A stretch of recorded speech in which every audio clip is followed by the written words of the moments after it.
All right, and we are back once again for the CEA Corporate Esports Association.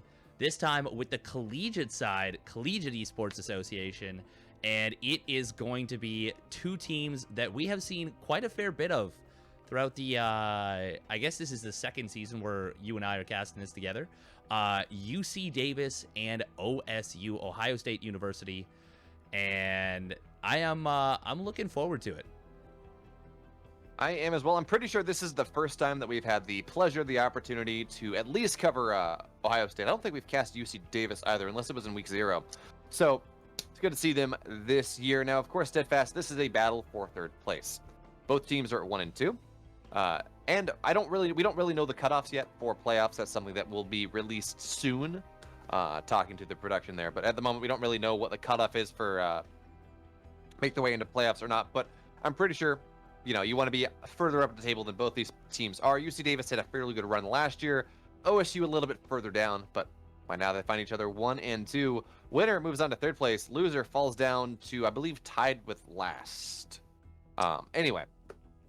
No, maybe it's fourth place. Anyway, winner moves up, loser goes down. Winner, if you win, you got a better shot at making playoffs, making sure that you guarantee that spot. So that's the stakes that we're looking at in this game. And I should probably make our first map. That seems useful.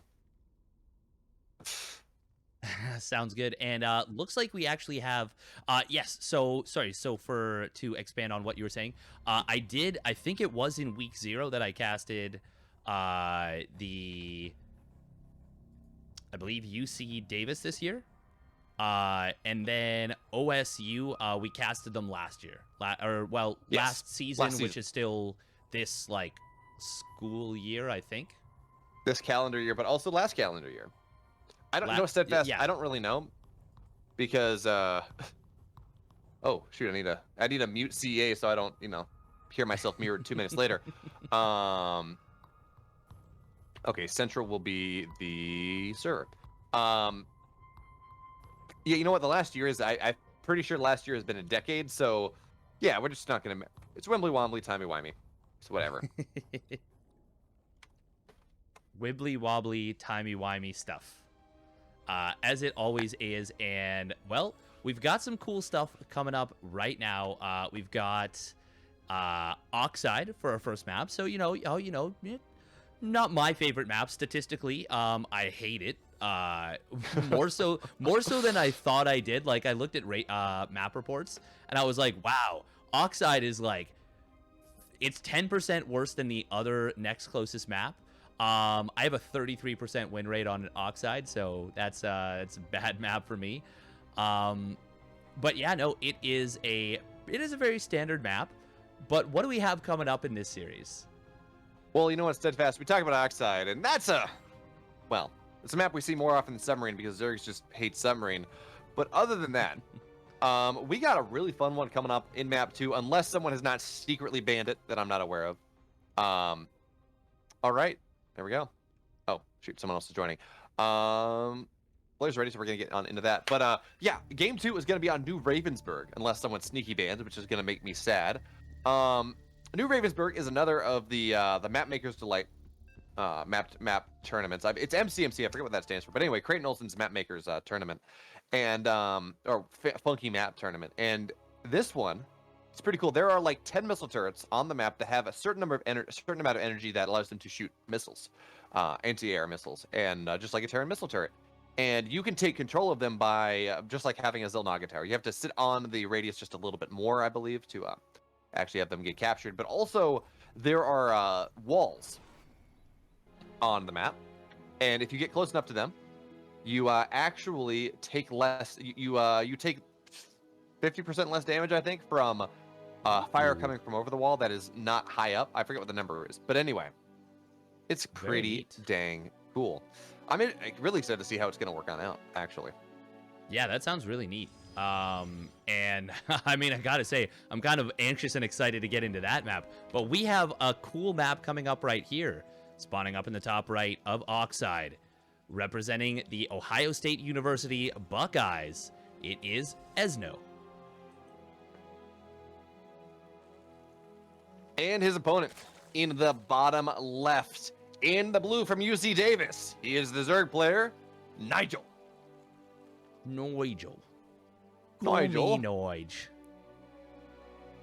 That sorry, that's a reference to Community, when what the main character, who's like the suave, like very devil may care handsome character, Jeff Winger, goes to a convention called Inspector Spacetime, basically it's a ripoff of Doctor Who, and it's Inspector Spacetime, and he shares a striking resemblance to the main villain of the show, Thraxis, who's this British character.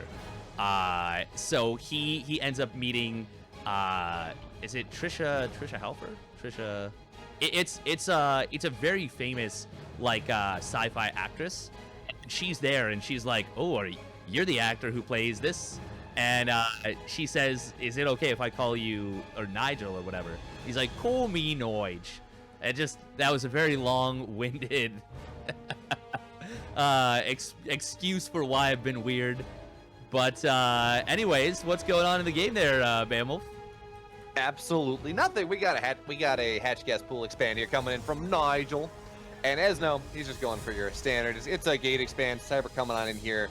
And this makes sense. It's Oxide. It's kind of hard to break an opponent early. We don't see tons of cheeky stuff. It's just long enough that you don't see 12 pools all that often, but also short enough that you don't see anything super greedy. Although, to be totally fair, most of the Zerg's really greedy openers have kind of disappeared with Legacy of the Void. You don't see three hatch before pool. That being said, though, I did see some pro player do it recently, and that very much surprised me. But it was dark. Was it? Yeah. No, that's what I was thinking. Yeah, it was dark. Yeah. And you're like, I remember that. I was so excited. It was such a cool thing. Okay. Yeah, I could fanboy over it for a while. Oh yeah, absolutely. But you're also looking at this and you're like, with the increase to 12 drones instead of 6 to start with, and how all that works out, I believe someone did the math and it was like, look, going 3 hatch before pool actually does not give you it gives you such a negligible benefit for going for it that it's not even worthwhile, which is why it fell. I mean, in Heart of the Swarm, when you went 3 hatch before pool, you saw a market benefit, right? Yeah. Because of how the economy expanded, and it was very much worth it. But here, when we start with 12 drones early, your main idea is you just need to be able to spend the money in your larva as much as possible to get that. And going that 3 hatch before pool actually kind of slows down your larva into your larva drone conversion just a little bit, enough that it's not really worthwhile. But look at this, we got what looks probably going to be a DT drop into an Archon drop coming on in, but Overlord speed is a thing. Yeah. Oh, she's like, oh. Yeah, that was about the perfect timing there. I went for the Overlord speed before Ling speed, so they timed up almost identically. And yeah, basically as soon as that Dark Shrine goes down, boom, instant scout. And that's pretty darn good for Nigel. Gonna be getting a layer, Roach Warren, and well, he is he is a happy Zerg right now.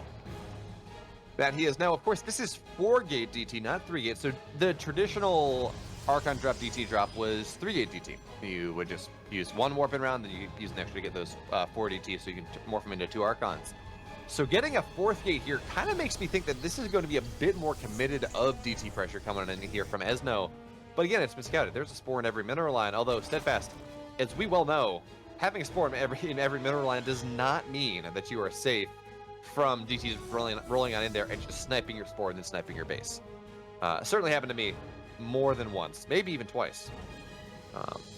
Definitely never more than that, but anyway. I have also lost many a game to DT drops.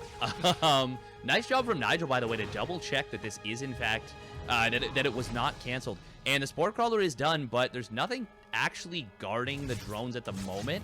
Esno will be able to pick off at least, he's trying to use hold position, but a little bit awkward there. Only gets 1 drone. Should have gotten maybe 2 or 3, but still, Esno's actually been really on point with his pro production, so he's actually still ahead on workers. Oh, that's always nice for the Protoss player. Of course, the three base being done is the point where you're like, okay, now I can finally catch up and get ahead of the Protoss in terms of worker production, because of course, Chrono 2 base is always going to be more than actually just 2 base injected production, but 3-base injected production will always be more than Chronode 3-base. So that's kind of how it exponentially works out here in terms of units coming out per production cycle. But what I thought was really interesting there is Esno, he only warped in 2 DTs, not 4. And he did not even try to snipe the Spore. Now, the 3 queens were there, were maybe a little bit of a problem, but none of those queens had transfuses. That Spore very easily could have gone down. And yes, the lair was finishing, but we did not have an Overseer as of yet. So that was absolutely a opening there that Esno could have taken advantage of if he had clicked on the queens appropriately, but he didn't. And now he's going to look for a little bit more damage. Now, the Archons should be able to kill this queen. There we go. Yeah, most definitely. The queen's going to get assassinated. And a couple of drones going to go down as well. Nigel very out of position right here. Ooh, even gets an Overlord right there. Lings will get picked off, but these, the Archons have to get picked up. You don't want to lose those. Oh, just barely gets the save. Oh, man. Oh, man. War Prisms have such range. You always forget. You're like, okay, there's no way he's going to be able to get that second Archon, right? It's behind Spores, and he just picks it up anyway. It's totally fine. Now, by the way, Nigel has some fantastic creep spread, by the way. Just wanted to point that out. Yeah, and that actually is one of the reasons why we stopped seeing this as a build, to be totally honest, where, one of the complaints, and actually one of the reasons why we saw the Oracle get changed a little bit, was it is so hard for Protoss to actually do something about the Zerg creep spread early on. And especially considering it's so much gas is spent into DTs, into DT tech, into getting this Warp Prism. You don't see observers all that fast, but now it looks like we have this army on the right-hand side as the Archons are actually getting on top of the Queens here. Now, did the Warp Prism go down? I think it must go down. Okay. Yeah. This is the most random run by right here. What? Oh wow. Force field's actually not quite perfect. We'll still grab a good number of drones though. And Steadfast, the amount of games that I have lost because I was against a Protoss player, they go for this just random, like, I have Archons and I have charge slots, let's run out, and just gets, what, this doesn't make any sense. Why are you doing this? But then they do it anyways. I've lost far too many games to that. But, well, it looks like Esno, because he lost that Warp Prism, is not really going to lean on into that all that much. And, well, we go on. Esno's got his 4th base on the way here. 4 more gates as well as a 2nd Robo, but of course no Robo Bay quite yet. We don't see Disruptors, we don't see Colossus. It's just Charge Lot, Immortal Archon. And with that being the case, I would love to see Storm get started. Yeah, I think that would be really strong. I do want to point out, by the way, that Esno went double Forge, which is not something we see often at all, but if you can get up to that, that can be incredibly powerful. Wow, 13 more drones coming down here for Nigel, getting all of a sudden right up into that late game economy. He's got a hive. He's got an additional macro hatch coming down. He has got, where's that lurker den? In the natural, bringing that lurker den on as well. Nigel just getting very prepared for the late game. That he is also doing a pretty good job of knocking down. Well, never mind. He didn't knock down any of the rocks. I just can't read the map. But again, you're right. This is looking pretty good for him. And I gotta say though, Esno, he's actually in a pretty good spot in this game, all things considered. He's got his 4th base up and running. He's equal in army supply. He's getting into 2-2 really quickly. He's actually up 7 workers compared to his opponent. And I point this out here because Esno, he's Diamond 3, right? He is a significant underdog against Nigel, who is of course been in Masters, been Diamond 1 at the very least. So good on him for doing that. No sports fields are going to be pretty nice. It does mean these queens will just get caught and killed immediately. How many queens have died this game? What is it? It's like 7 queens? 6 queens have gone down. That is a lot of queens. That is a significant number of queens. Now, I want to point out, Nigel forgot Roach Speed. And that is going to be a big problem against Charge Lots. And Archons, for that matter. But Baneley's now finishing up. Will kind of secure his defense against this. Lot of creep getting picked off right here. Ooh, Zealot run by on the left side.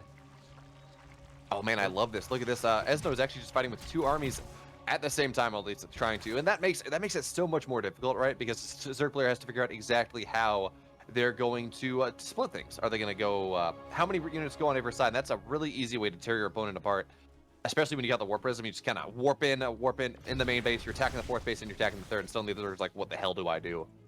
So that's a really good way to get things. Yeah, it is. It's a tremendously helpful little little instance, little thing. War Prisms, of course, can kind of, they represent as much threat. They represent as much supply as you have that can warp in gateways, and that's free. So if you have 8 gateways, that's theoretically 16 supply worth of counterattack at any given position. But Nigel, he is going to try and get in on this third base, but oh man, the Protoss army answering very quickly, and that is going to be a very cost-efficient cleanup, but this was meant as a freeing supply maneuver, as we have 13 lurkers. Sorry, 11 lurkers? 11 lurkers hitting the field right now. No, wait, is it? And what's no, math? 14. It's fine. Wow. Math is hard. It's totally okay. Now, the one thing here, though, Nigel, he has gotten a ton of lurkers here, absolutely. But look at this. Esno, he's getting into his triple Stargate tech. He's getting on into that late game tech that is so terrifying for the Protoss player. But also, Nigel only just now is getting on in to his lurker upgrades. And that does mean that these lurkers, yeah, there are a lot of them, and they're powerful defensive and offensive tools. But you kind of need some of them, right? You need these lurker upgrades, otherwise they're not all that powerful. But look at these DTs and chargelets. We'll find their way on into the main base, and this is where life just becomes really hard for the Zerg player if you're not set up for the late game appropriately, as Nigel is not. So these DTs, these chargelets are getting so much damage done here. But the question, though, is whether it really matters. There are so many lurkers here on the right-hand side. The 5th base will get targeted down. There's no saving that. The question, though, is whether the 4th base will get saved. We have this massive Charizard Archon force. It's looking for the flank, but unfortunately the Sim City here, the Protoss player, is making it so hard for the Protoss to get his way on in here, as 21 probes have died, 14 drones have died as well. Actually, the spawning pool is going to go down as well. This is so much damage for the Protoss player. So as long as Nigel can hold, maybe he's going to be okay, because I think Nigel's going to lose so much tech here. Actually, yeah, the Hive's going to go down too. Yeah, and that's a big problem. Zerg is looking to move in here. Oh, a couple of High Templar are going to get sniped off. Oh, that Ravager with the hero shot. 4 kills on that bad boy. And yeah, this still has not been cleaned up in the main base. Hive will go down. That was a cool death animation of the Hive, gotta say. And there's actually, okay, there is a little bit of detection. A lurker behind this has 7 kills somehow. This is so much tech going down so far, though. Yeah, what do we have? We still have the Lurker Den, we still have the Hydra Den, and that's all that really matters at this point in the game. Although, the lack of, there are no Evo Chambers left, and that's a bit of a problem. Oh no, the High Templar! The Baileys are gonna get, oh, no. Oh, okay, they go down. Well, okay. The Lurkers will take them out. Man, those Lurkers shooting a lot. They have +2 attack, by the way, and that Lurker range upgrade. And, oh man, they are very, very tough to contest. Now, that Lurker, oh, did it get picked off, or did it get sent forward? Lurkers cannot attack rocks while they're not burrowed. That's a little tricky. This is a lot of immortals, and there's actually not a lot supporting this army. I actually think the Protoss player can bust this with a small warp and a charge lots, and well, Nigel's gonna respect that potential and will disengage. But look at this. First 3 carriers are about to pop out, and that's where things get quite a bit more difficult for Nigel. Yeah, so we should actually, where do we stand here at this point? The Protoss player has his 4th base done again. He was able to retake that in the upper left, so maybe not quite as defensive of a position for him, but still going to be pretty nice. As this one DT is going to kind of try to cause as much havoc as possible. So Protoss player on 4 bases. Nice action 4 position there. We'll be able to, I'm actually just going to get recalled. I don't really agree with that, but anyway. The Zerg player is on functionally 4 bases as well, mining. Soon to have a 5th, actually, yeah. So for some reason, though, Nigel's retaking his main base. I guess he just wants to make sure there's creep. Do we have a lair rebuilt? No, we don't. No, we don't. And that's a big problem. There's no oh, no, there is a spawning pool. It just finished. And lair just restarted. But that's the big thing about losing the main base, is that oftentimes that's your lair or hive structure and your spawning pool. So rebuilding becomes very complicated. That it is. So Nigel here, he's got a big bank, but there's just not a whole lot he can spend it on. I guess he can still build Hydra, so I'm not exactly sure why he's not building more supply of stuff. Does he not have larva? No, he has 26 larva. I don't know why he's not building anything. But anyway, he can still build Hydras, of course, and he's sitting at 173 army supply out of 200. But with the carriers here, well, that's going to be a nice little Baneling flank, should they be able to connect. Now, the one thing I will say is, as powerful as the... Oh, never mind, we have +1 air. So actually, yeah, these carriers are going to be so powerful against the Hydras. Yes, there are 5 carriers and tons of storm. This is this really scary point for the Protoss army, or for the Zerg army at this point. There is not a lot of static defense. These carriers can absolutely just bust through all the lurkers, and we're starting to just get targeted. Everything's getting targeted down. The Army's going to try to make some connections. We need to see some storms go down. They're going to actually, he's just going to storm the carriers. And... Yeah, he does. Doesn't really matter as carriers have a ton of HP and shields, but still very funny to see. Actually, carriers already regenerating a lot of HP there to undo that. And there we go, 20 Hydras now on the way. Ooh, Zealots trying to run in on the left side. Lurker very well placed. 2 Lurkers, in fact. Nice diligent defense from Nigel. Only going to lose a couple drones there. Not a big deal at all. You know, Steadfast, I think Lurkers should do friendly fire. But yeah, I guess this was I guess actually getting 6 workers there with that next run by that's really nice. But I guess the whole idea here with Nigel, he was sitting at 176 supply for a little bit of time, was very much an idea of like, what the hell do I build? Hydras are not good against carriers, but I don't have Aspire, so I don't know. He's like, I'm not exactly sure what I want to build there. And honestly, yeah, there are High Templar here, so that makes the calculus a little bit scarier, but getting just a couple Infestors for Microbial Shroud is surprisingly good when you don't have Carapace upgrades, as Nigel does not. But anyway, Nigel, he's just going to turtle on up here, do what he can to try to survive. And I mean, look, he's got every base that he can reasonably be expected to take.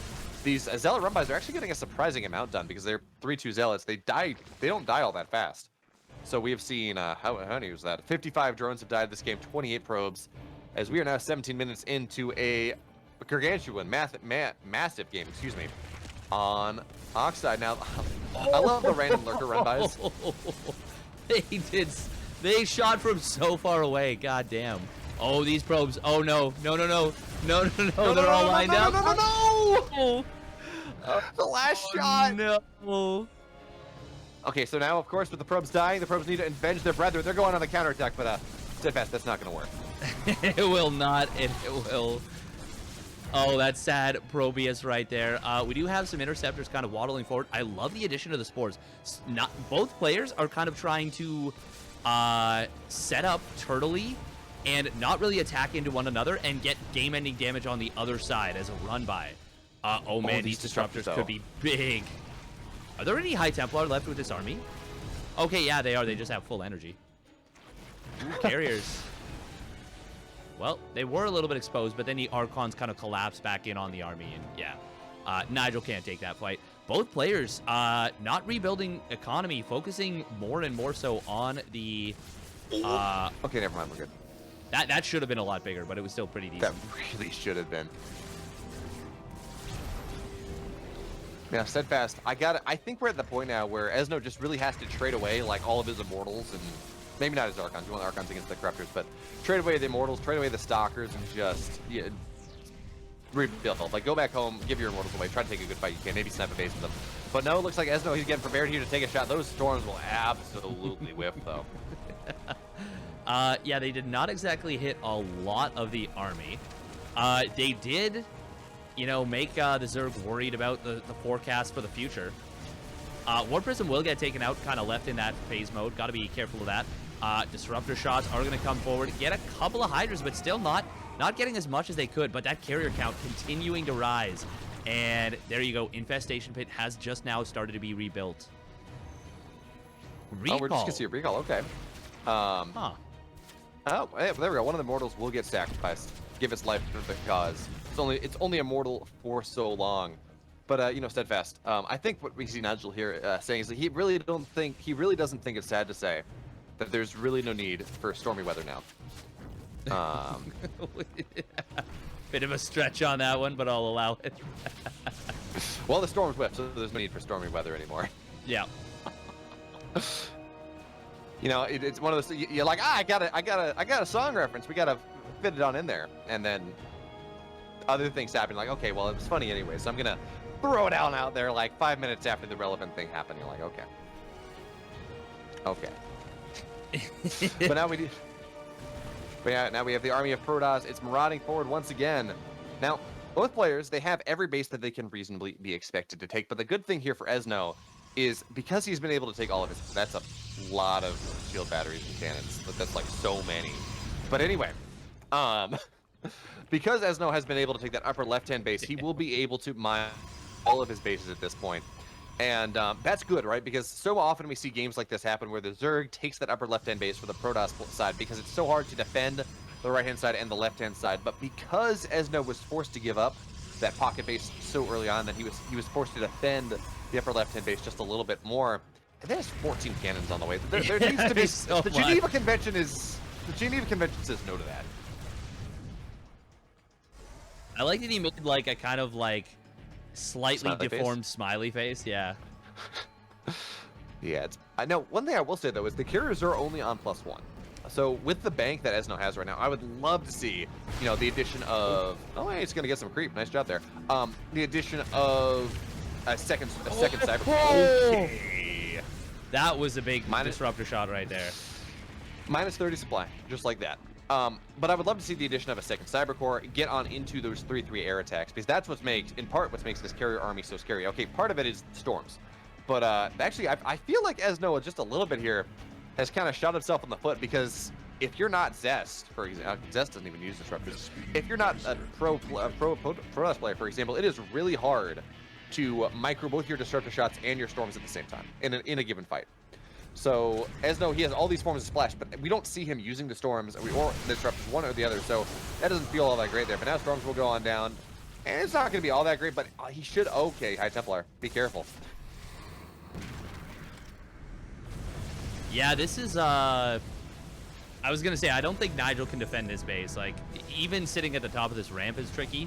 But trying to go down that is gonna be a bit of a disaster. He doesn't seem to really have an answer to this Protoss army. Does anyone have an answer to this Protoss army? I was gonna say it, but you beat me to it. I mean, Blizzard might, but they've chosen not to. Yeah, it's really, really difficult to deal with this. The addition of Vipers can allow him to potentially either get some parasitic bombs and hope. Oh wow, that carrier. He called me a race trader for saying I liked what the Protoss was doing, but yeah, no. Now we have Esno going on in and actually killing off one of his own carriers just because he's gonna give gifts. He's like, look, I understand my army's kind of really powerful. I'm going to kill off one of my carriers just for you. I'm gonna make it that much less powerful. You're welcome. That's very kind of him, to be honest. Yeah, I don't really know how Nigel fights this. Ooh, he does find a couple of carriers that are out of position, not guarded by the ground army, and will get some nice pickoffs. Void Rays are being added on. They prop their prismatic alignment maybe a little bit too early. Nigel really looking to just take one fight and then win the game. And yeah, I don't absolutely. know. Now I think we're at the point now where honestly Esno needs to get rid of these units. Like, oh no, sorry, no, I'm thinking of Nigel. Nigel needs to start getting rid of his lurkers, just moving them on into run-bys, because at this point, in all honesty, you don't really. I mean, the ground army is kind of non-existent from Nigel or from Esno, and sure, maybe you can get something done with the maybe you can get something done with ultras or something. Oh, nice. That's a long of ducks. That felt really long, right? Like, that actually looked longer than normal. Yeah, I think it was. What if the map makers were just like, the Sky Toss is broken, and they snuck in custom things to make abduct range longer for custom maps? Well, this isn't a custom map. It's Oxide. This is the ladder map. This is the official Blizzard version of this. So yeah, no. I'm just thinking for like future stuff. They're like, yeah, this is too broken. Do you remember there was a time where one of the ladder maps from I guess a Team Liquid map contest map got hacked, and then Blizzard didn't notice. And then suddenly, it happened in a tournament, actually. Yeah. No, so it happened in a tournament. They had to remake the game. And there were some, like, doodads on the map. I think they were... no, it was missile turrets if you spawned in one position. If you spawned as the #2 player, all of your missile turrets had... Or all of your static defense had unlimited range, if you had vision of it. Oh. So I think this was a game with life in it, actually. And so he built a spine crawl, and it was, like, shooting across the entire map. Oh, my God. And missile turrets were doing the same thing, and I was like, okay, this is not as it should be, and Blizzard fixed it pretty fast. It might have been a GSL map. I forget what it was. Anyway, you just saw just insane, spine reaching out from the Zerg's main base to the Terran's main base. You're like, what the hell is happening here? Finally, this creep tumor getting cleared up. Oh, big storms on the Corruptors. Does get some really nice parasitic bombs. Wow, a lot of move commanding going on both sides. Hydra's gonna sneak behind the army and get some free shots, but will get taken out there. Oh man, you cannot cluster against Storms and Archons. Oh my god, these are some red and orange Corruptors. Well, you know what, Steadfast? We are exactly one Corruptor away from the answer. Because as someone once said, you know, you just need 32 Corruptors. That was the old school answer there. So we're at 31 Corruptors right now. Nigel adds 1, he wins the game. That is absolutely how this works. That is the goal, right? That's how you beat Stekaitai. It's 32 Corruptors, no more, no less. Yeah, so this is a bit of an unfortunate scenario for him. He's adding on 8 more actually. Oh. So looks like he will get the wrong answer. Yeah. Now, I gotta say, though, I'm a little bit worried here because Nigel is all-inning on these Corruptors, which is really tempting to do against this kind of Skytoss army, but Corruptors only don't do things after a certain point, right? Yeah, you can morph them into Broodlords, but it's not all that great of an answer. So, Esno, with his massive bank, with the fact that he has I would love to see him get on further in upgrades here, right? I mean, he could absolutely be into +3 shields by now. He could absolutely have 3/3 air attack, but he doesn't, and that's a little bit of a problem. Now, the Corruptors are going to find the army with no Archons in defense, but they're Void Rays. That actually wasn't that many Void Rays. He could have taken 1 or 2 of them out, I think. Ooh, Parasitic Bomb will come down on those Void Rays. And, oh, nice. Nice split from Esno. Still has 2 of them getting hit, but that's not so bad. Not at all. And you know what? Again, Esno is supposedly, according to the sheet, is a Diamond 3 player. And he's looking pretty... I mean, maybe there's some killer instinct stuff, but he's looking really good in this game. So, massive shout out to him there. Oh, so many Lurkers are going to get found unburrowed. Now, we do have the 2 that are burrowed here. The Archon, or the Oracles will have to get the reveal on off. But now, Esno says, I don't even care about that. Look, I'm just going to kill the base. As the... Oh, no, the Corruptors will dive on top of everything. I'm, like, at a slide draw. I'm at 3 FPS right now for whatever reason. But Esno just lost his entire army. That was a mistake there. The Archons were not underneath where they needed to be. The Storms did not land. And yeah, the base went down. But I don't even want to know how many resources were lost in that last fight. 10,000 resources were lost versus 3K for Nigel. So that is like the best case scenario. God. Nigel lost 8 Corruptors, 1 Viper, 4 drones, and a Queen. Esno lost 5 Archons, 4 Immortals. Okay, never mind. Battle report. Yeah, it just got reset, but it was a ton. It was like the whole Skytoss army. Wow. Esno has a 10,000 4K bank, and he cannot spend it. Adding on 2 more Stargates here, but I think Nigel's actually done it here. He's remaxed on a good number of Broodlords. He's up to, what is that, 11 Broodlords? And Broodlords actually have such a fantastic synergy with Lurkers. You want to just blink on top of Lurkers and kill them, get on top of them like that. And Lurkers say, no, no, no. You don't get to do that there. So this is actually a fantastic tech switch coming in from Nigel. Now, of course, the Broodlords will eventually run out of utility because, I mean, you'll get enough Tempests on the map. But this is the issue with how Nigel was playing. He had this really powerful army, but he was going for a 1-fight win, right? Which is absolutely possible, especially on a map like Oxide. That being said, though, we didn't see those additional Stargates. You'll see top-tier players, like you'll see Trap and Zest go up into like 8 or more Stargates in the late game once it gets into a situation like this. You'll see them get all those additional upgrades. And Esno just was not really doing that, not really taking advantage of that, taking advantage of the advantage that he had built for himself. And now he has had to spend fully half of his bank. Actually, more than half his bank. I think he's had to spend like 3,000 or 4,000 gas at this point to rebuild things. Now with the Broodlords coming on in and the Corruptors there to defend. I mean, yes, there are 2 Tempests on the map, but they're only +1 Tempest. And these, we're gonna have to see some Storms aren't gonna be all that great. But no, the Vipers are gonna get taken down, and that's a problem. I mean, you need the Vipers to be able to deal with the Tempests. Oh, but that was a lot of Broodlings that just said "F you" in particular to that one Archon. All of them were like, no, you do not exist anymore. That was just funny to see. I'm sorry. Yeah, no, I'm like, yeah. Archon it went poof. Yeah, just disappeared. Like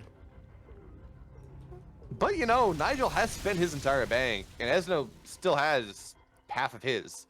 So as bad as that fight was, Steadfast, Esno only lost a base. Nigel was not really able to take advantage of this massive advantage that he had. I mean, he was up AAA army supply. It was 120 supply to 200. And with Nigel only being on 32 workers, because at this point, I mean, most of his bases are mined out, and most of his bases are mined out, so you just get rid of the workers. He doesn't have the ability to rebuild this bank, so this is absolutely his last army. And Esno, he's pretty much maxed again, and of course, every bit of damage that he takes. Those are units that Nigel realistically cannot really, oh, nice feedbacks, that Nigel really cannot reproduce in this game. Yeah, a lot of High Templar going down right here, though. This feels like Nigel is taking a pretty decent fight. Tempests are doing... Oh, I don't like the pullback on the Broodlords. I actually think you could have taken down every High Templar right there. Corruptors are going to swarm forward. No Storms coming down, but the Archons and Carriers still doing quite a bit. And Nigel, as you mentioned, his gas is... Or his bank is very low. It's his gas right now that is the big problem. We may actually see Oxide mined out in our lifetime. I think I've seen Oxide games get mined out before, but Steadfast, would you say that Nigel is gassed in this game? Yes, I would say that's a fair assessment. Oh, but I do like this. 5 more Void Rays are on the way here. And of course, this is +2 air now. Esno kind of realized that, okay, maybe I should get some air upgrades. Maybe just a little. Wow, Nigel is mining like 200 gas. Both players are not really mining a whole lot of gas, but, you know, Esno does have that. Now, these Tempests are going to be at the front. That's not exactly what you want. The Storms are going to be really nice, though. And why are there Zealots on them? Why do we have Zealots in this game? I think just because Esno has so many minerals and so little gas. I don't like the Zealots in the army. I would love them attacking a base, but this base is already buttoned up. This base, though, this base needs to go down. Man, I was talking about this. I'm like 20 minutes ago, and I'm like, yeah, I don't really look at this because of how Esno took his bases. He's not Nigel's not really going to be able to take that 2 base delta that we see Zerg players do so often, where they take the upper left. But look at this. We're 32 minutes into this game, and Nigel has been able to take that upper left base. So we will eventually see some total resource mined disparity here, and that is always going to be very good for the Zerg player. But at the end of the day, you got to be able to beat an army that is somewhat more. Actually, Nigel's army is I kind of expected Nigel's army to be more expensive, but it's not. It's almost a dead even split. It's within like a couple of 65 minerals. Oh, there we go. Nigel just actually overtook as he got closer towards max. But anyway, one thing I will say, Nigel, he is really, I mean, he's been building these big armies, but he is very much slacking on his upgrades. He's only 2-2 ground, and yes, he did lose those Evo chambers, but has not seen fit to rebuild them. And oh, careful lurkers. But no, the Timus will not be able to take those shots off. Anyway, he could have, at the very least, you know, +2/+3 air attack. I'd love the double fire. If you're going to go for 30 corruptors, I would love the double fire style. But that's not going to be the case here. So this is just a game of both players not really having upgrades. And the corruptors are going to try to take this fight before their opponent. And if we look at what's in this, okay, it's only 16 corruptors on the map right now, 10 Broodlords, but the Broodlords don't really matter because all that matters is the air army. 4 Vipers, of course, the Vipers are the really scary thing. And now we're starting to see Zerglings get mixed on in because what else is he going to build? This is so funny that there's no static defense at this base when there's like 30 cannons at the base right next door. And that's 20 probes going down. That was half of Esno's economy. These Zealots are not going to be enough to clean this up. Ooh, meanwhile, big abducts coming in on the main army. Was that a recall or? No, he just literally wasn't paying attention. That was a lot of Tempests that just went down. That was 9 Tempests. Ooh, buddy. Yeah, no, the Tempest just got aggro dragged. The Corruptors went forward, and the Tempest like, time to fight. But okay, now we're going to see the same thing happen to the Corruptors here. Oh, no, we have one Broodlord morphing in, but oh, no, this is actually a big problem. That's it. There's no anti-air now, is there? 4 Corruptors and 2 Vipers. Yeah, that's game. I think that's got to be it, right? Yeah, there's no way. You have to be able to beat the Golden Armada, and you cannot beat the Golden Armada. The Fist of Esno now exists in this game. 141 army supply to 110. Esno now down to 12 workers, and he doesn't really care. As long as he's got his Crusty Carrier, Tempest, Archon Force. There are so many Archons, by the way. 6 Archons sitting there underneath everything, making that life even more difficult. So Esno, he can just kind of 1A at this point. Now, Nitro realizes that this is a problem. He's going to say, okay, look, I need a counterattack. I need to maybe draw him back, but a smart Protoss player is going to realize that, okay, I'm just going to go kill you then. The Hive is going to go down. That would be the first victim in the coming slaughter here. Now, there are a lot of spores, and that is potentially a problem, but there are definitely enough carriers, enough Void Rays. Now, no Tempests, and that is the upside, downside, side of this for these players. All the Tempests were abducted, were killed off, and, well, I mean, there was never any Tempest upgrade in the first place, so Tempest not the best thing at dealing with the static, with all that static defense without the Tempest upgrade. Now, I will say Esno is not really aware of the fact that he's in such a good position, I guess. I mean, honestly, he could just kind of A-move into that and win with all of his Sky Army. But he's just going to sit there, and now we have Charslas knocking out the other base. That, of course, fully mined out. Bruh. Is that really what's happening there? But, yeah, we're just watching a Zerg player slowly bleed on out. And we've all been there. This does not feel good here for Nigel. Ooh, nice abduct right there. Going to be able to find a carrier. He did still rebuild a few corruptors. He's back up to 12. And if he can do that, you know, how many more times? A lot more. Actually, there's not that much Sky Toss here. There's 6 carriers, 6 Void Rays, and a Tempest somewhere. Tempest, a couple Oracles.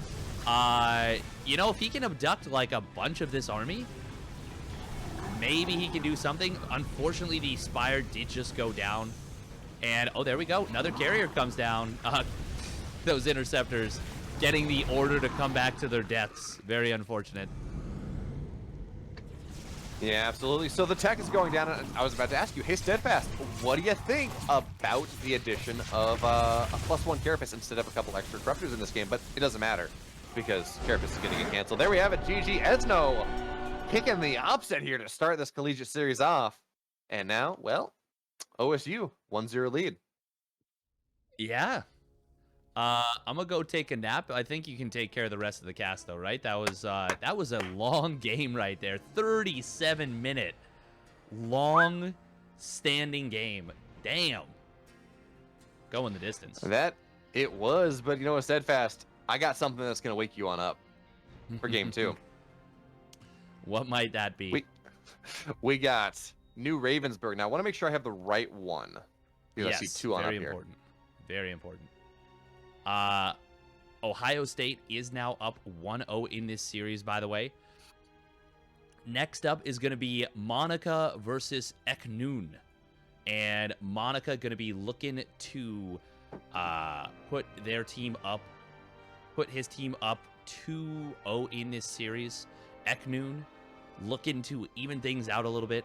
Man, that was something else. That was something else. That went very, very long. I forgot that we have 2v2s in this series. I literally forgot, like, how the CEA works. That was so long. Yeah, honestly, that singular game was longer than, well, multiple We've had series that have been done in the shorter. CEA. Yeah. Oh, Oh my Eknoon versus Monica. Oh no! No, Steadfast! No! The dream is dead. I am so disappointed right now. The dream is so dead. Oh, I was so excited for this. Oh. Oh No. my god. Ah. And it's so much funnier because it goes from being such a massive map to being submarine. Like I was talking about this. I'm like, as long as I don't get sneaky banned, because this was, of course, not in the tournament management system. Yeah, Whisper in the chat. Hype map time, please. No, Whisper. I know you're gonna be a little bit delayed. Why is my StarCraft stuck at like 20 FPS? Let me kill some things. I was gonna say, do you want to restart perhaps, or? Nah, it's fine. You're the one that's streaming, so. I am. I like how you said that. You questioningly, like, I am. I'm streaming. Am I? I don't know. Once or twice. Oh my god. That map was. Dude, I am. It's broken me. So disappointed. All right. But hey, you know what? Yeah. Go on. You know, Buckeye StarCraft, Ohio State. They got that 1-0 lead, and kind of, I was looking at this, I'm like, I feel like UC Davis is probably favored. Probably because I'm so used to seeing UCSD kind of just smacking everyone. Mm-hmm. So, you know, of course, all the UC schools together are good at StarCraft. That's how that works. Well, of course, they share the same brainchild. Absolutely. They share the same state. that means something, right? Mm-hmm. Absolutely. Oh, man. So now we're just waiting for one of our players to ready on up. Eventually, it's going to happen. I believe, Steadfast. I believe as well. There we go. I'm not gonna. I'm never gonna financially recover from this, Steadfast. I was so excited. I was so excited to see the new Ravensburg play on out, and then someone swapped it, and I'm just gonna go curl up in a ball and cry. I'm just gonna do what I've done all of quarantine and just kind of be in that corner right down there in a nice little ball, rock back and forth. And yeah, that's what's the what's only thing to do. Yeah, you have no other choice. Big shout out to T Dragon in the chat, by the way. Always gives some amazing interviews. Good to see you here, buddy. Don't worry. Whisper's also very disappointed in these players, so. Oh, looks like you got a little green screen malfunction there, but we will... Oh, a little bit more. That's okay. We'll worry about it. I hit my desk too hard. Oh, there you go. I hit my desk too hard, and it moved my monitor. And then, yeah. It moved things. But anyway, Steadfast. Understandable. We got game 2. We sure do. Why don't you introduce our first player here? I refuse. But here we are, spawning in the upper left. In the red, he is the Terran player representing UC Davis. He is Eknoon. So we were right, by the way, that it was Eknoon. That's what it says on the pronunciation. And his opponent, spawning down in the bottom right, representing the Doki Doki Literature Club and the Ohio State University Buckeyes. It is Monica. Look at that. Even got... I love that. That's cute. Got the little... I mean, it's cute until you actually play Doki Doki Literature Club, and then you're like, yeah. Oh, wow, this is not cute at all. This is a dangerous individual. Yeah. Monica was one of the girls in the Doki Doki Literature Club, right? Yeah, I'm pretty sure she's the main character who is... Is she the main character? I think so. I don't know, it's been forever since I played through that. I believe she's the one who, how do I say this without spoiling the game? She is the one the main character? Who influences things to be the way that they are.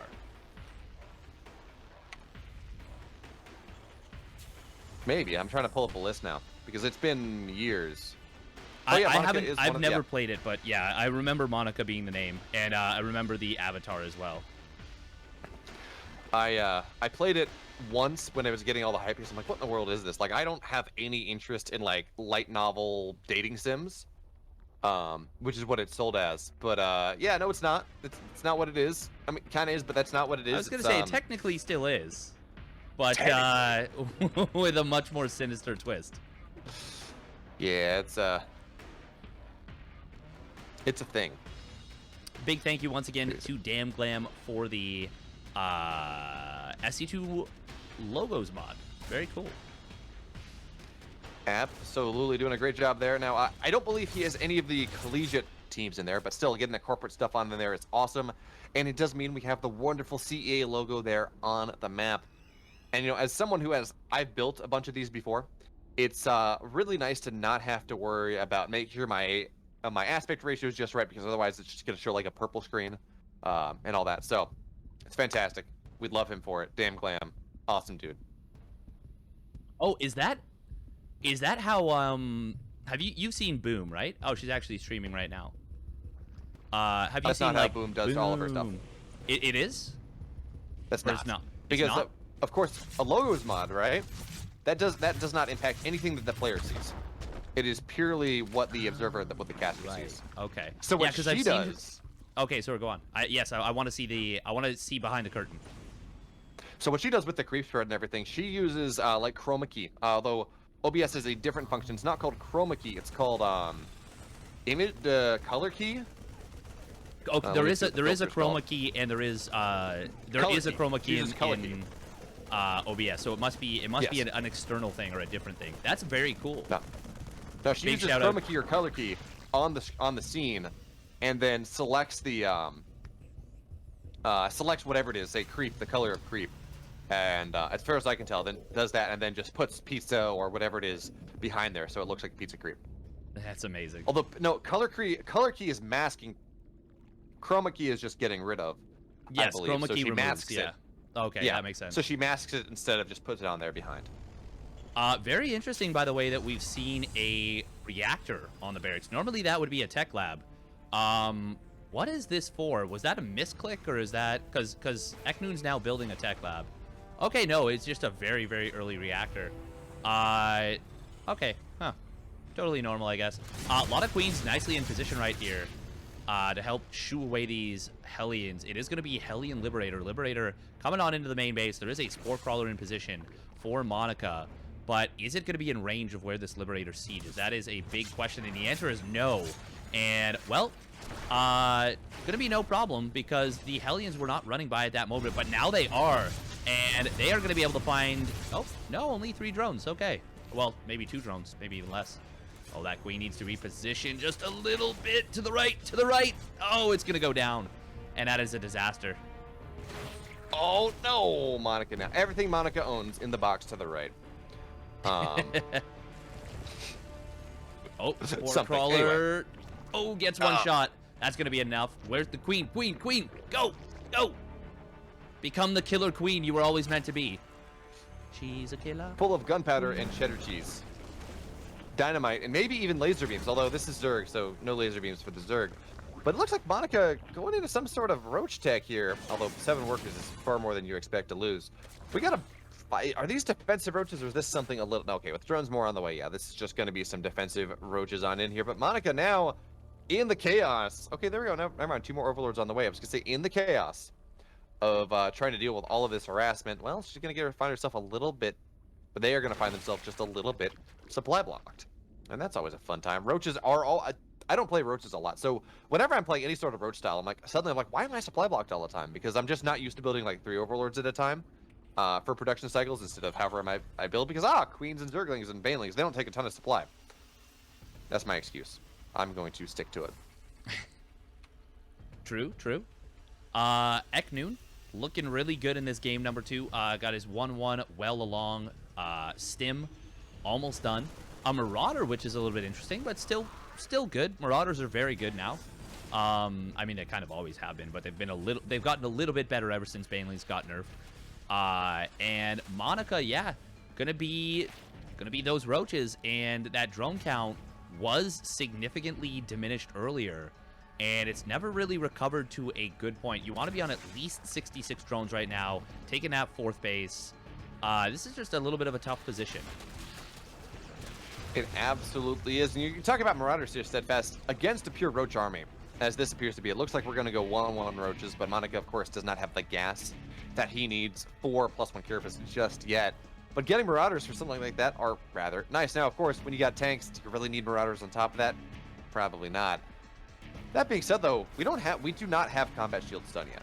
We have the 2 additional barracks on the way to go up to 5 barracks. Of course, this is 3-base play, but we don't have our 2-2 on the way yet. So actually, Eknoon falling a little bit behind in his upgrade lead, but no, we got a Doom drop into the main base, and Monica is not aware of this in the slightest. So tanks are going to siege up. We're going to see tons and tons of Marines. They're going to stim on forward, and this is going to be such a problem here for our Blue Zerg player. That it is. And these Marines on the right side a little bit lost. We are going to see a big break attempt. This is actually enough roaches to deal with this. Oh, huge shots on the center of the roaches. Nice target fire right there. That was Eknoon clicking those roaches for sure. But this will still be a cleanup. Now, on the right side, there is a double medevac drop coming in here.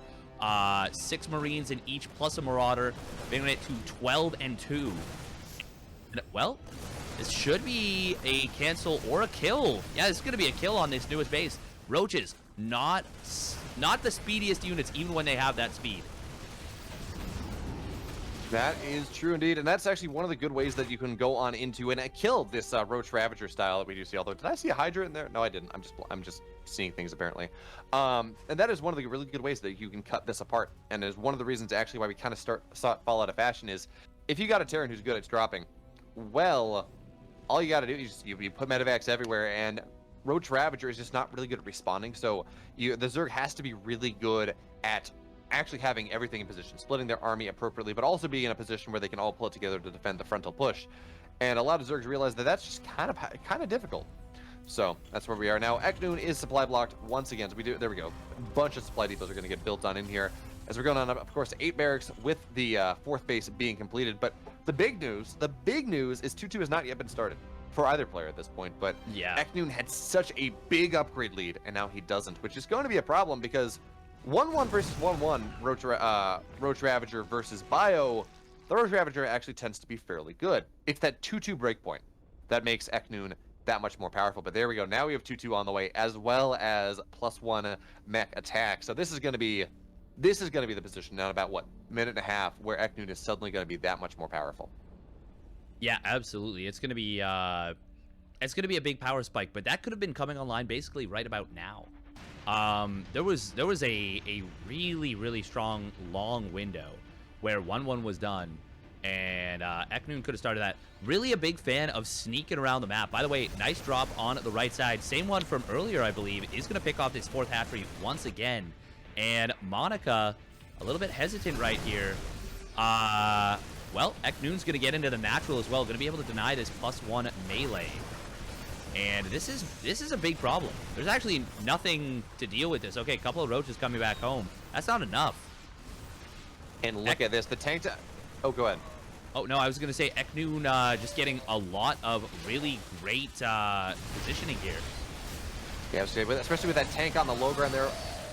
Got himself wormed out right on in there, which means this army from the Terran is powerful, yes, but there is no way that Monica can deal with this, not until he deals with the tank on the low ground. So he's going to circle around and try to deal with that now, but so much damage has already happened. We've seen a base go down, so it's a 3-base Zerg.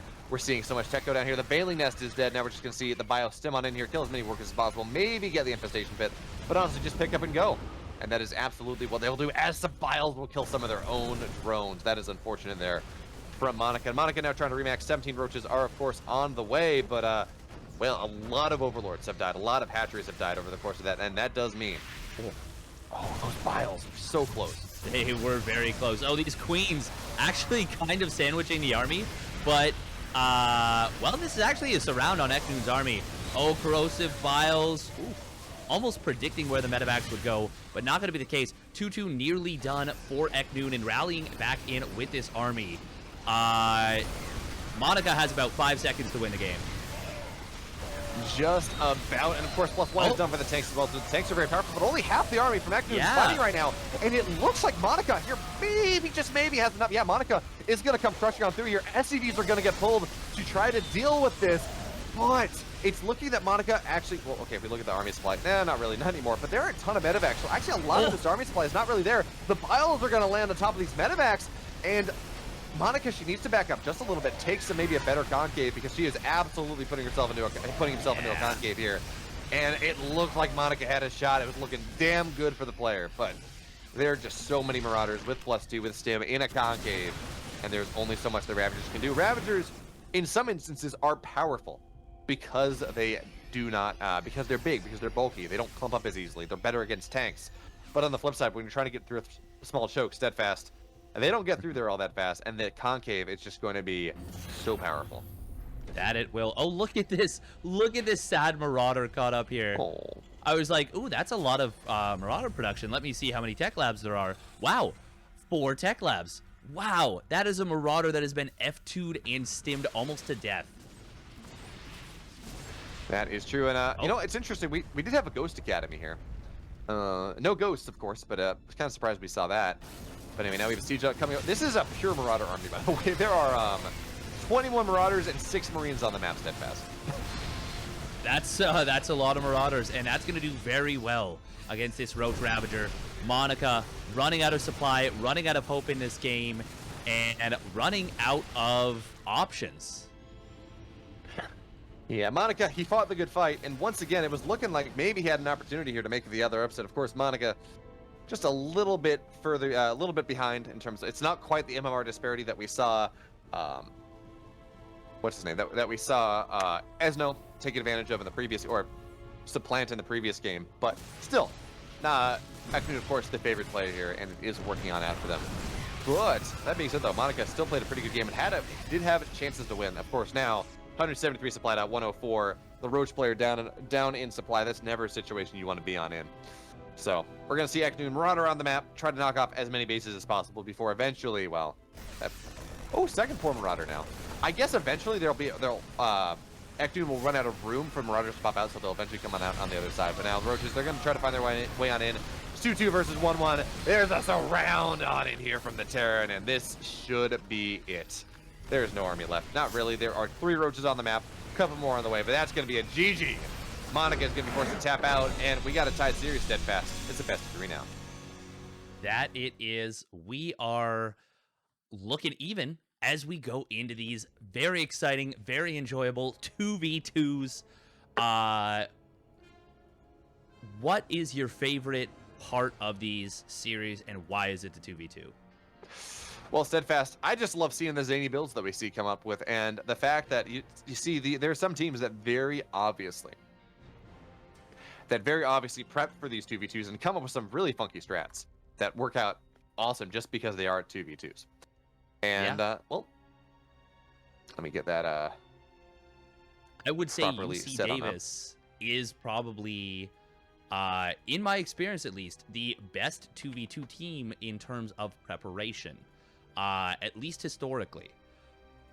Now, that doesn't mean they're guaranteed to win right here, but Tiki, Silver Chloride, Nigel, all of them have had some really, really impressive, cohesive 2v2 games.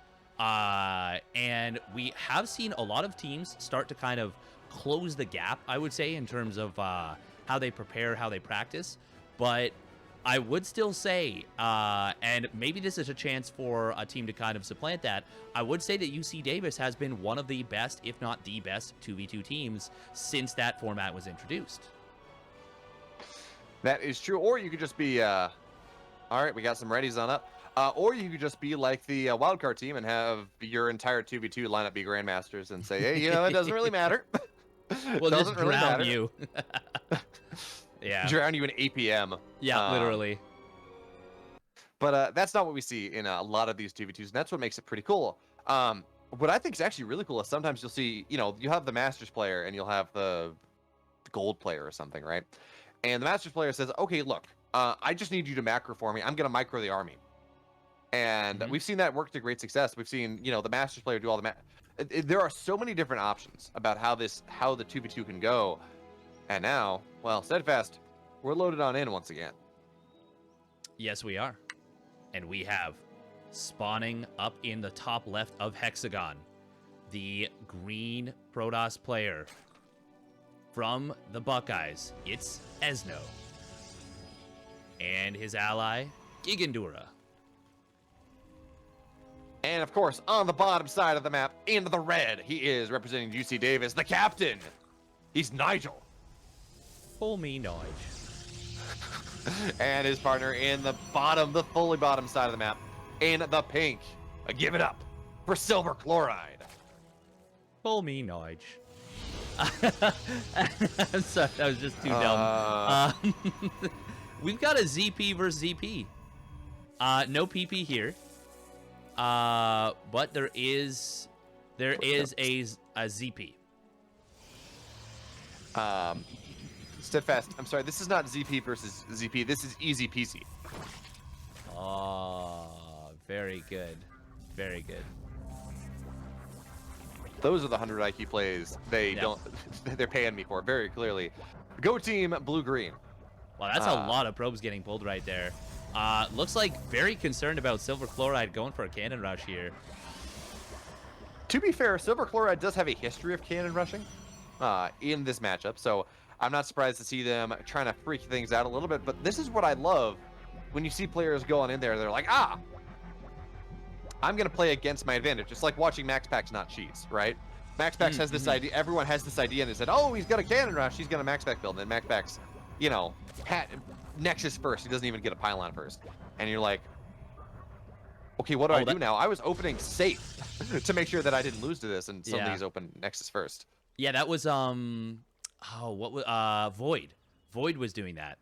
Void did that. The Protoss player in a couple of matches went for that super greedy Nexus first, knowing that his opponents were expecting Cannon Rush, and got away with some crazy greed.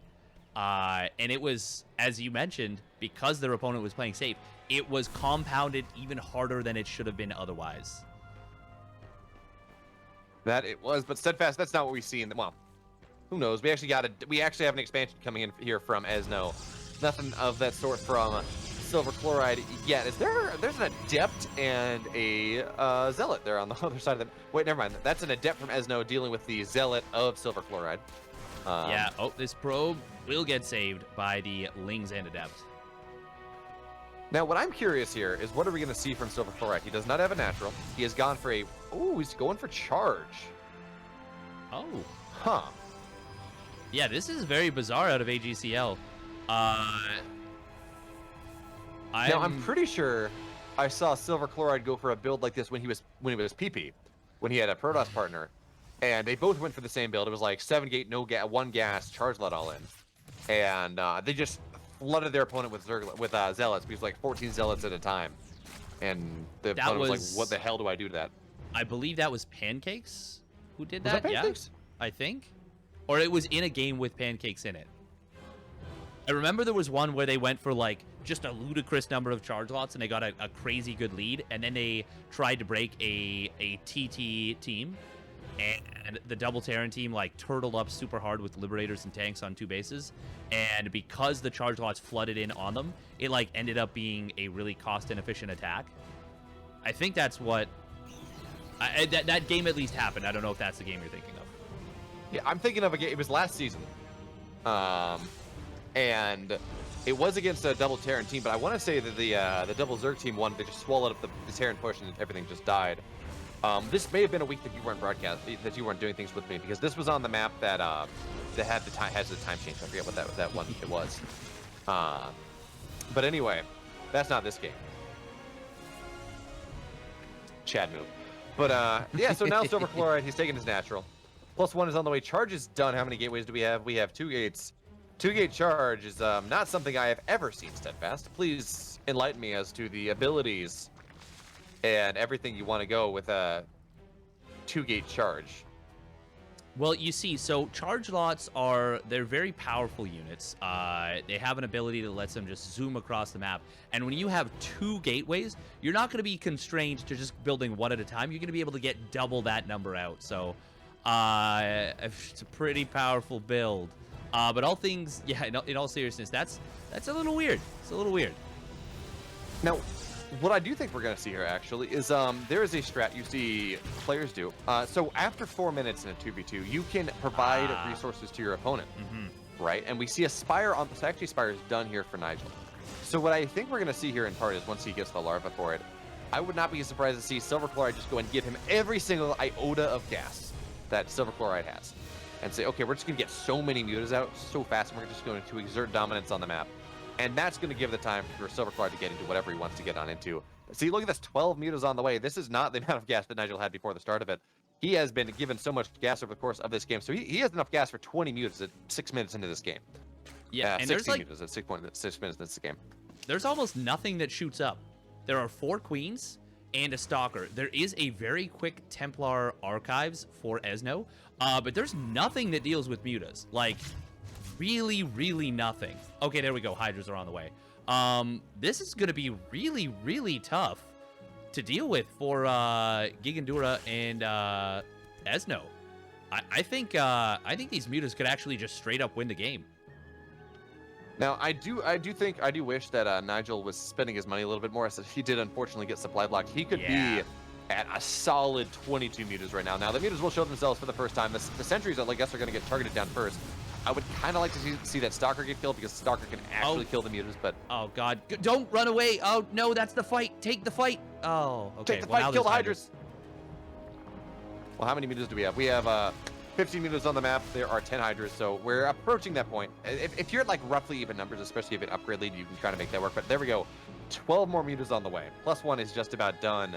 But Esno, this is the thing, right? Mutas, they're such a powerful, they're such, that initial instance of them showing up on the map is so damn powerful. But that's actually a big supply block for Gigandura, and this is not quite enough Hydras, but it will still shove Nigel away. Nigel wants to, he really, like they're all in on these mutas, so he doesn't want to lose any, while he has the potential to still snowball the game, and he still absolutely does. Oh, he absolutely does indeed. 7 more mutas on the way. We're going to go up to 30 mutas already at like 7 minutes into this game, which is absolutely ludicrous. +1 mutas as well.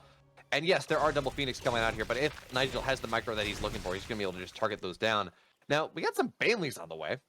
That's interesting. I guess because the obvious follow-up is masses of Charizards, right? That's absolutely how you, it's muted Charizard is the composition. And it very well may be. I don't play a lot of 2v2, but there we go. Carapace is on the way. Now Silver Chloride able to finally take his third base. Muta's just going to jump on top here. Magic Fox and Archon down into the dust. And there is, I mean, yes, there is some anti-air for the Zerg player, and there are some Phoenix on the map, but these mutas, I want to kill, please kill that Archon, but they're not going to do that. Right? Instead, they're just going to kill off everything. Oh, they will get the Archon still, and now they're going to jump into the main base, and that is the dagger move right here. Only a couple of Phoenixes here are out at the moment. Cannon will go down. Muta's kind of getting sloppily a little bit separated from one another, but they will still be able to find a couple of these Phoenixes. Queens in the main base will get picked off. Well, one of them goes down. Could have killed off that second one, but that is all right. And, a couple of Archons will get taken out before they can morph into that, or sorry, a couple of High Templar before they can get morphed into an Archon. And I think we are starting to hit the point where, oh, look at that Silver Chloride actually has some DTs right here. That is the MVP DTs, and if Muta's knocked down all the detection, suddenly the DTs are absolutely going to be dominant here in this game. And Charizards are joining the fight as well. And the Phoenix, they're doing what they can, but I would love to see these pylons get taken down. One was killed, but the second one is still there. And then, of course, well, there's no more Phoenix. Now, nice micro here from Esno. He's doing what he can, but it's 55 supply to 146. The Phoenix are going to get taken on down, and there we go. The Stargates are going to be the eventual victims of this combat. Of course, Silver Chloride behind this, actually getting something done, but Sidfast, look in the bottom right. It looks like Gigandura actually making a fairly good run by onto this fourth. Yeah, he will get the fourth base here of Nigel. So Nigel just doesn't have quite what he needs. He is all in on top of these mutas, and that's all he's buying right now. He's just a little bit larva blocked at the moment. But this base from Esno will go down. Looks like Gigandura is losing a base as well to some...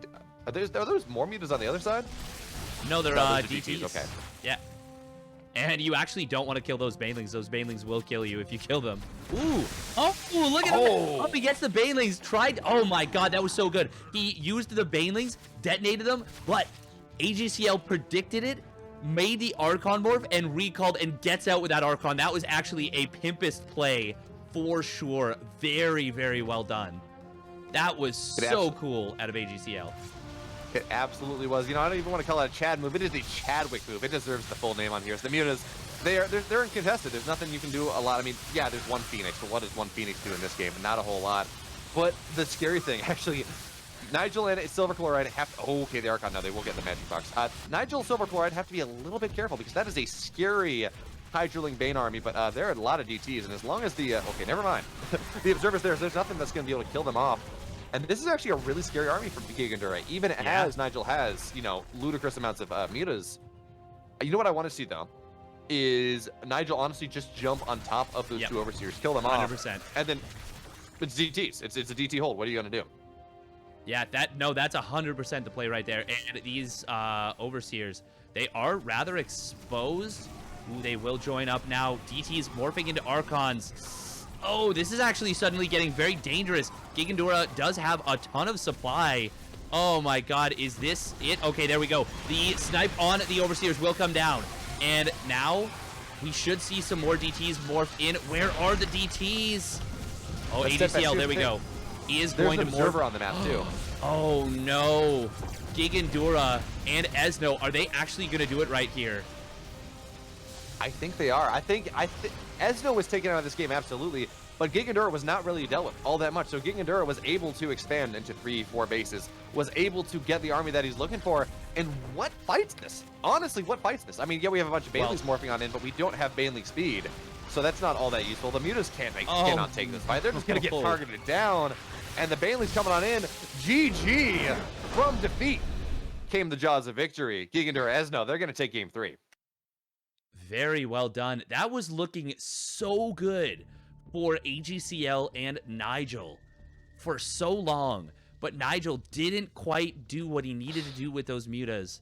And that is one of the tricky things as well, is when you don't go for Bane speed behind that, you have a lot of trouble against Hydras. And in 1v1s, we almost always would see Baneley speed for a long time, and that's why you don't see Hydra pushes against mutas. But because he was going so all in on those mutas, he just completely neglected Bane speed, and damn, that was a surprising end there. That it was. And I guess what he was doing was kind of relying on his partner, just have tons and tons and tons of charge slots, and charge slots are actually really good against Ling Hydra. Now, of course, Ling Bane Hydra, that's a different story. But relying on his opponent with charge lot Archon to be able to deal with the ground army, and all Nigel had to do was deal. Oh, they map swapped. They sure did. Why don't they tell me these things ahead of time? Oh, well, they're complimenting you. They said you made the lobby too fast. You're just too speedy. Can't keep up with that high Zerg APM. Which is funny because one of the players playing right now, they've changed their name from Protoss F2 race to Zerg F2 race. Zerg F2 race. And they're a Terran player. So their name on the lineup is Zerg F2 race. Their Discord name is Protoss F2 race. And then their actual race is Terran. So I think I have some Discords that they will be very welcomed in. We can say sounds like your typical Terran, not gonna lie. Sorry, your typical StarCraft Reddit Terran. There we go. There you go, yeah. Oh man. So I believe in Gigandura versus Tiki and Zerg F2 race. Where is Tiki? Tiki Tavi, no Sarabi, blah. Ricky Tiki Tavi. Ricky Tiki Tavi. We do have Tiki in the... There he is. Perfect. Pending, at the very least. And where is Zerg F2 race? I don't see him in the... I am not sure. We might have to ask who Zerg F2 race actually is, because that could just be a meme. Yeah. In fact, I think that it is.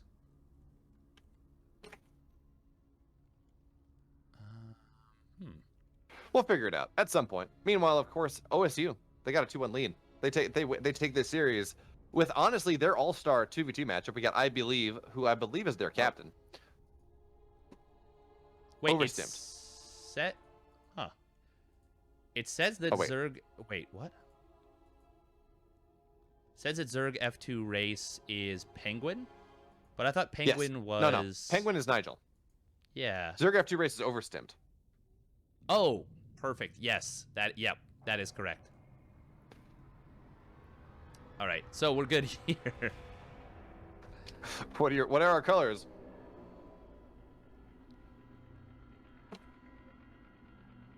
Warm and cool. Make it happen. Damn, that was a surprising result to game number.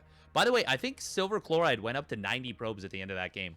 I looked at like the workers active tab at the end. It was exceedingly high for Silver Chloride. So, yeah. I'm secretly hoping that that this ends up being a 3-1 because I actually have dinner reservations in an hour and 40 minutes, and it is a bit of a drive to the restaurant, so I only have about 40 minutes. So, yeah. I got dinner reservations with my Python IDE. Very exciting. Finals time. It's fun. End of term, and yeah, it's but you know. Wednesday, I'm free. Free to do whatever I want. Free to live life again. Congratulations.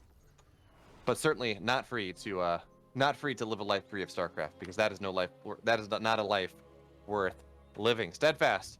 We got our potentially last game of the night loaded on up. That we do. And it is spawning up in the middle right. The red Zerg player from the Ohio State University Buckeyes, it's Gigandura. And their ally, I believe, And in the bottom left, in the gold, he is, of course, representing UC Davis. He is Zerg F2 Race. Also, of course, known as Overstimmed, but I like the name, so we're going to go with it. And in the bottom right left, sure, we go with that. In the blue, he is Tiki. Tiki, always a big fan of the DT drop build. I think has gone for it like every game that we've cast. By the way, very surprising that we're seeing Protoss players getting played on this map that is so wide open. So wide open in between. This is going to be really difficult to deal with the Zerg. This is true, but like you can kind of wall that off, right? The if you go down to like the spot there, that's actually not impossible to wall. I've seen it done. It's better. I think it's better done with barracks than gateways, but maybe I'm actually no. The more I look at that, I'm like, I'm pretty sure I've seen this walled, but also that looks terrible. It's very wide, yeah. I'm actually kind of surprised we saw efflorescence get shifted on into here as well. It's a relatively standard 2v2 map, as in it's common in the pool, but when I've done 2v2 tournaments, efflorescence is one of the maps that gets banned, and pick ban almost all the time. So it's kind of on that standard list of 2v2 maps because Blizzard doesn't pay as much attention to 2v2, so it's not just, we're going to go with the ladder pool, because honestly, the ladder pool doesn't tend to be all that great. But yeah, if you look at the 2v2 tournament organizers, they really enjoy this map. This is one of their top 7, but still, it's one of the first 2 banned out. So that's always fun. If you don't have a Zerg in your team, you're banning efflorescence almost every time, and you have to. You just don't really have a choice. Zerglings are just way too effective in the early game. Now, that doesn't mean that we're guaranteed to see a Zerg win. But it does mean that it's going to be a difficult time. Now, Overstimmed going for a 3 racks here. Very interesting. Going to be getting a quick stim and a quick +1. Tiki does have that Twilight Council coming down, and I've got a sneaking suspicion we're gonna see a 3-gate DT drop from him. Sorry. That's will of course, I believe, going on into that safe DT opener. Because, well, A, he doesn't have to worry about Zergs rolling on in. So that's going to be making himself a little bit happier. But also, this is a 1-base Protoss player, Steadfast. So I'm wondering if we're just going to see a gas feed coming in once again. But I kind of almost think that when you see these gas feed builds, you want to get the natural because, hey, 4 gas is better than 2, right? Not really sure what we're going to see with that. But now we do, of course, have Zerglings. Speed is done in like 20 seconds, 15 seconds. So with all these Zerglings finding their way across the map here, I'm like, why in the world is our observer in the corner? And I just realized I didn't have the observer noted. But anyway, yeah, I'm excellent at what I do. But now Zerglings, they're going to find their way out into the main base here from Tiki, and this is a problem. Oh, no. This is absolutely a problem. Yes, it is. Gigandura is going to find so much damage. Tiki, oh, not prepared for this in the slightest. And that is so many dead probes. And the DT Shrine spotted in the main base. The Void Rays being microed quite well. It is a shield battery rush with this. Oh, Tiki going to lose one of the Stalkers. The other one is getting targeted down as well. Marine will go down. I think this is it. I think this is game right here. There is nothing to defend these probes. And GG will get called. Gigandura and I believe are going to take it down for the OSU, Ohio State University Buckeyes. Congratulations. What a quick game number 4. Steadfast, you got your wish. You're going to be able to make dinner. I am. I feel a little bad for it now. I feel like I invoked some kind of ancient law in the universe and just took free will away from the players. But you know what? You get to eat. You get to fuel yourself. You get to come back all happy next week. Because that's going to be it for us. We're not done with the broadcast, but that's going to be it for the games today. OSU taking 3-1 victory. We saw, of course, it go to 5 games. And we saw a massive upset in corporate with Pancakes knocking down Zane. But I believe we're going to have the interview with I believe? Yes, it should be with I believe, yeah. I'm going to see if I can get that set up. You believe that it's going to be with I believe? I do believe that it'll be with I believe. And, before we get on into that, why don't you tell the good folks where they can find you? Absolutely. So I go by Bamel. That means you can find me on well, you just search my name. I'm on Twitter at @Bailmolf_SC2 because I do CEA, I do ESL weeklies on my channel, twitch.tv/Bailmolf. I do Exxon Cup, probably not this Wednesday because I'm not going to be in town. But anyways, I do Exxon Cup on Wednesdays when I have the time. I do a bunch of stuff for Alpha X on their different channels. I do stuff here for CEA. I got some other stuff in the works. Anyways, I'm all over the place. I always tweet where and when, how and why I'm going live. A little bit easier. But how about you, Steadfast? Where can they find you? Well, you can find me on Twitch, twitch.tv/steadfastsc. I do stream there Mondays and Wednesdays. Mondays all day starting at 12 p.m. or I guess noon. It will be EDT after this. Daylight yes, savings time happens this week, and I'm so sad. Tomorrow. Yeah, Not excited. yeah, but that's like a 12-hour stream because it's both the EU and NA cups for ESL. And then Wednesday nights are the Exxon Cup opens every time at 9 p.m. EDT, whatever your clock says. Or just Google it if you're worried about it. I'm going to be Googling it a lot.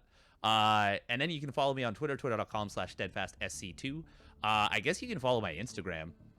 There's some funny posts on there that I haven't updated in years. But there's still some cool ones. Steadfast SC2. And then, yeah. That's it. Oh, and this channel right here. Twitch.tv/CEA_SC2. Make sure to follow here. And I want to say a big thank you to the CEA overall. Some really awesome folks there. Whisper does a ton of good work. Adminning the tournament. There's just a ton of people behind the curtains. So make sure to follow them on Twitter. I think it's just Collegiate Corporate Esports? Collegiate Esport. Or Corporate Esport. It's a Corporate Esport? Esport. I don't believe there's an S. Yes, no S at the end. So yeah, make sure to do that. Follow this channel. Join the Discord.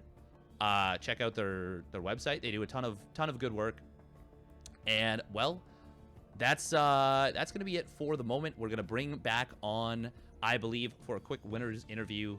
And any final thoughts before we send you on your way for your dinner date with Python? Not a lot. It's been a great week. Once again, we've had some great games. We had such a fantastic upset. And fantastic game in general with Pancake versus Zane. That's got to be the match of the month for me from the CEA. So, love to see that. But other than that, I've had a great time. Thank you so much for joining me, Steadfast. I'll catch you on the flip side. Sounds good. Sounds good.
All right, I am joined here by the captain of the OSU Buckeyes, I believe. How are you doing?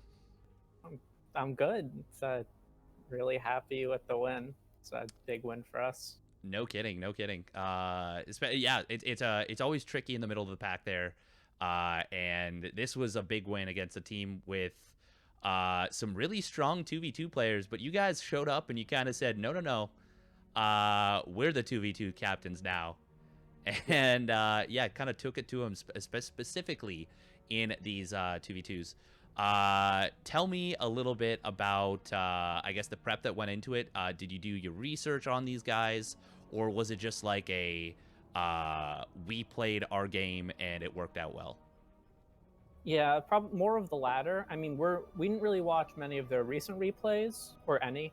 We're familiar with all these guys from last season. We played UC Davis maybe twice last season, so we kind of we know them. We know Nigel. We know Tiki. We know AGCL. We know kind of how they play, how good they are.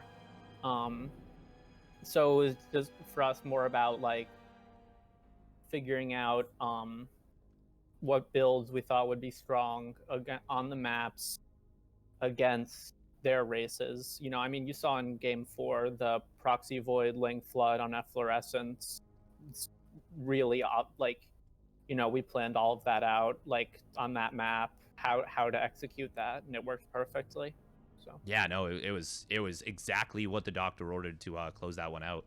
What went through your guys' mind, or actually, what went through you guys' mind when you saw the mass muta on Game 3? That must have been a little bit of a a yikes moment.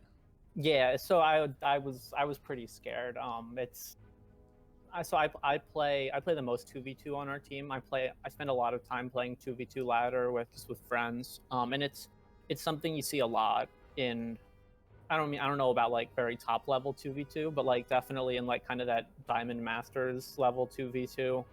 You see like just the huge muta clouds. 2v2 maps are so big, mutas are so fast, you know. And everybody, like, you build one missile turret in your mineral line, you're like, I am safe from mutas now, and then 30 mutas fly in and you lose everything. Yeah. So but Gindura made a really good choice to just go across the map with his hydras and was just able to end the game. So I was scared, but I was really happy with how it worked out, obviously. Yeah, no kidding. That was it felt like they had the game in the bag for most of it, and then just all of a sudden like 35 hydras with 1/1 and speed and a couple of banelings for support showed up. And then the overseers got sniped, and I thought it was over, and then there was the sneaky observer from Esno that ended up being like the game saving observer right there. And let's talk about Game 1, I guess, a little bit. Esno showing up big right there. I think, unless I'm mistaken, Esno is a new player on the roster. Is that right? No, he's not. So, we keep telling him to change his. So he's listed as Captain Eric on CEA, but his in-game name is Esno. Right. He's been on our roster both seasons. Monica is a new player on our roster. He's the Zerg that played the 1v1 in Game 2. Yes. Yeah, and Esno, I mean, we saw their lineup. We were like, okay, like game 1 is going to be tough. We know Nigel. We know he's a really good player. Esno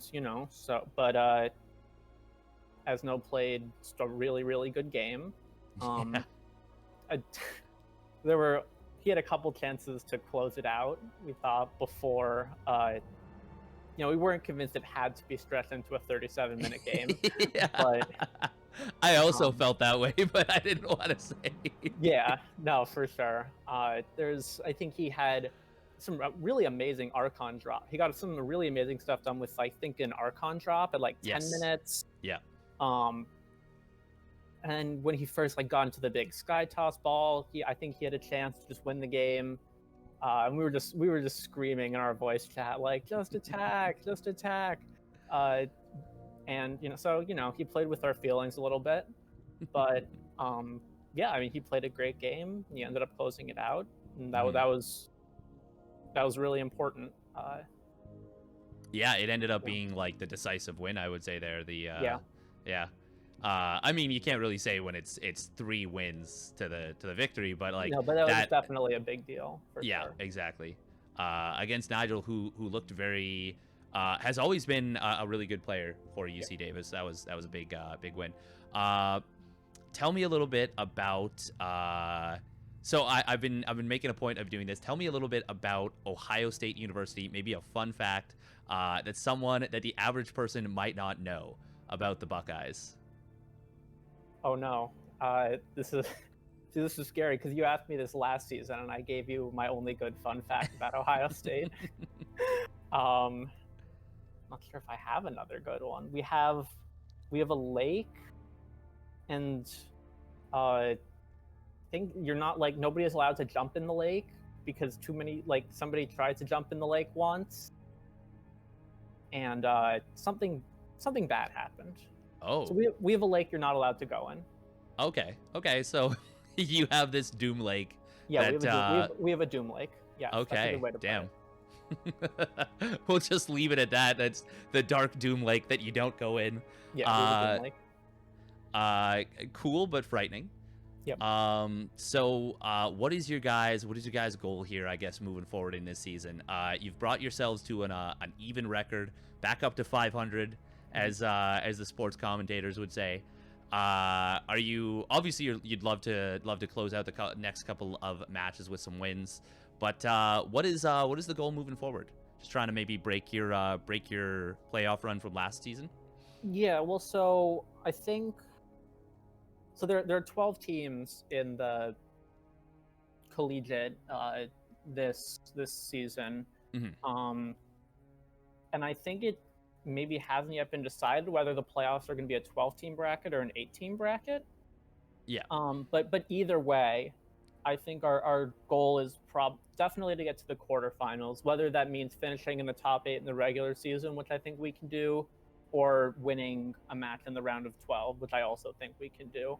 Yeah. So I think either way that would be good. And then there are some really good teams this season. The wild card team is new. Yeah. And they're growing. I think University of Buffalo, I think. Yeah, they look pretty good as well. And very good. Yeah. And then the returning teams, we've got Team Veritas, UC Irvine. Yep. I think. UC Irvine. Yep. Yeah, I get the UCs mixed up. And Chicago, always really strong. Yeah. We played them last week. I'm glad you didn't cast it. It wasn't pretty. So, there are definitely some teams that are probably a little above our weight class, but I definitely think kind of around that top 8 region is something we can definitely do. Yeah, for sure. I think that's definitely doable for you guys. And it'll be cool to see if you are able to do it. I think you can. Moving forward, before I let you go, who do you want to shout out on the team, or any social media shout outs, or any shout outs in general that you might want to provide? Someone who really stepped up this week. I mean, Esno's win was a big one.